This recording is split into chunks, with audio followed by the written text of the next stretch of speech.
বিসমিল্লাহিররহমানিররহিম।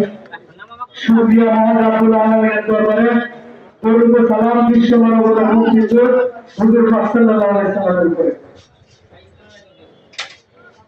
7ই November বিপ্লব ও সংহতি দিবস উপলক্ষে ঘোড়াঘাট উপজেলা বিএনপি অঙ্গ ও সহযোগী সংগঠনের উদ্যোগে আয়োজিত আজকের এই আলোচনা সভার সম্মানিত সভাপতি, সম্মানিত সঞ্চালক, বিশেষ অতিথি সহ ঘোড়াঘাট উপজেলা বিএনপি অঙ্গ সহযোগী সংগঠন এবং ইউনিয়ন বিএনপি অঙ্গ সহযোগী সংগঠনের নেতৃবৃন্দ, সবাইকে ঘোড়াঘাট উপজেলা যুবদলের পক্ষ থেকে বিপ্লবী সালাম, আসসালামু আলাইকুম।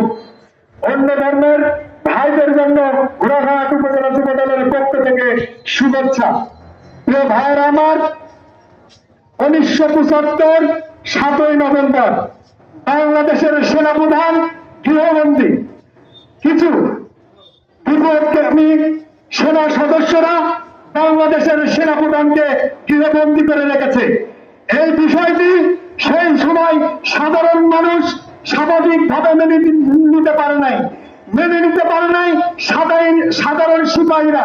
সে কারণে সাধারণ সিপাহী এবং জনতারা ঐক্যবদ্ধ হয়ে এই কুচক্রী সেনা সদস্যদের বিরুদ্ধে বিদ্রোহ ঘোষণা করলো এবং সবাই ঐক্যবদ্ধভাবে দেশ নায়ক শহীদ প্রেসিডেন্ট জিয়াউর রহমানকে গৃহবন্দী থেকে উদ্ধার করে আবার সেনাপ্রধানের আসনে অধিষ্ঠিত করলো।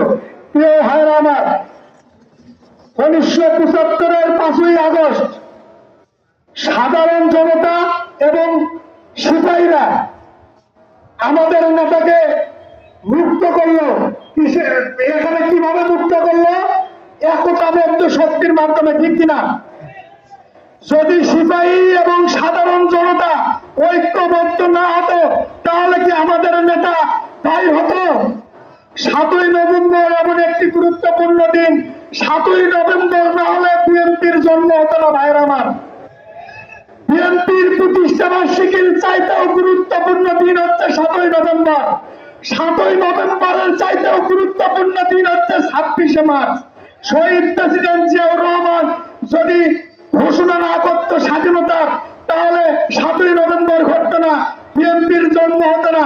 যাই হোক, ওই বিষয়ে আমাদের থানা নেতৃবৃন্দ বক্তব্য রাখবে।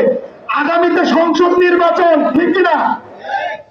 এই সংসদ নির্বাচনে শহীদ প্রেসিডেন্ট জিয়াউর রহমানের প্রতি ধানের শীষকে জয়লাভ করাতে হলে বন্ধুরা আমার 7ই নভেম্বর